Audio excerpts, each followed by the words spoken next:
Good morning, ladies and gentlemen of the basketball press. Please take a seat and we can begin this exciting postseason discussion. First of all, remember, the coach is Tibbs. I am Dibs. Dibitetto becomes Dibs. Now, I know technically you could say no, it should be Debs. And to that I say, shut the fuck up. And in Italian, you pronounce D and I as D. You mayonnaise-eating pencil jockey fatzos. As you all know, we just squeaked by Detroit in the first round by the skin of our teeth or the hair on Tibbs' head. The 6 games were won by a total of 8 points, and quite frankly, either team could have swept that fucking series 4-0. That was as close as it gets. The only margin that gets thinner than that is Tibbs' hairstyle. We need to win games by a larger margin than 6 strands of daddy long-leg hairs waxed on Tibbs' head. Print that!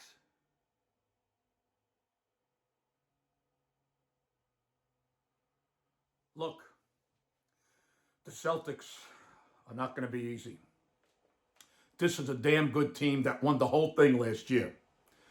Tatum and Brown are terrific players. Bazinga and Horford are 2 solid big men who can move and will create problems for Towns, who sometimes looks very good and other times looks like a fucking lumberjack with a pituitary problem with an 11-inch vertical jump and a desire to shoot from half the court even though he's 9'3". And the Celtics have a good bench. This is a well-rounded team. Now, let's talk about the Knicks. Our bench doesn't matter because Tibbs only likes to play 5 guys and sometimes only 4 if you count Robinson as the 5th player on the floor.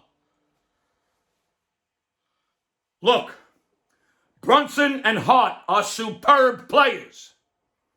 OG and Bridges are way too inconsistent.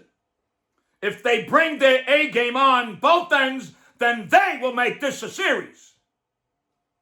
McBride is just a body at this point, and if anyone comes off the bench to play, it's either because somebody's winning by 35 or Tibbs had a stroke.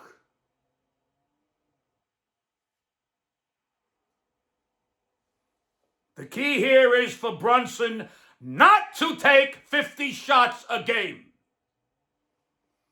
We've somehow got to get everyone involved in this offense.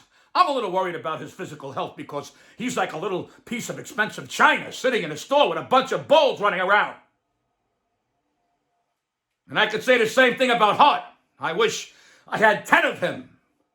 But he hits the deck a lot and winds up on the floor more often than a tile guy cleaning the grout.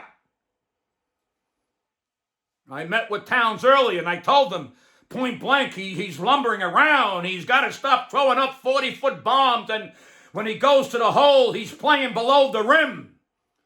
That is like a prostitute who specializes in hand jobs but has no fingers.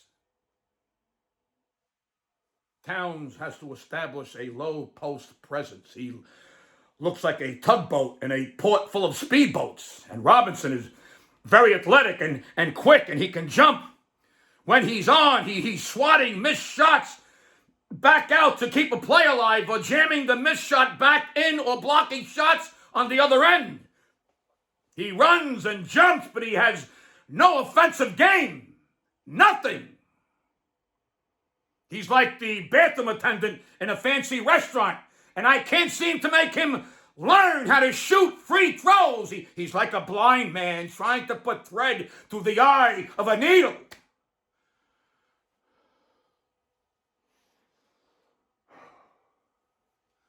OG has to step up.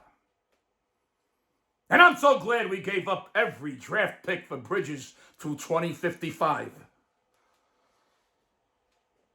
But you got to be there every game, and especially at crunch time. We can't isolate Brunson on every play for the last 7 minutes of every game. Where are my wing scorers? And of course, our bench is about as deep as a fucking mud puddle. But that may be Tibbs' fault because he does not know how to run an offense, and he thinks his starters need to play until their nuts evaporate and their feet become bloody stumped from playing 87 minutes a game.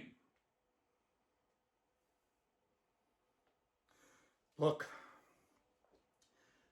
this is going to be a very difficult series. I'm not going to lie. We're going to need to bring out our A game for 48 minutes every single game if we want any chance of making this a real series. The Pistons could have easily won this last series, but they did not. We did. And that's what good teams do. So now it's time to step it up big time and give Boston some real competition. And that's that.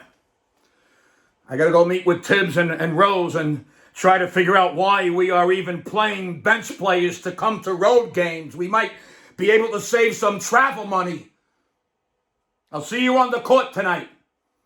I'll be sitting with all those celebrity mushes who pretend they're Knicks fans but think Patrick Ewing was the head of the family in the TV show Dallas or Dynasty or Falcon Crush or whatever the fuck that TV was named. Anyway, good day. Go do your jobs. Tonight is the next step to glory.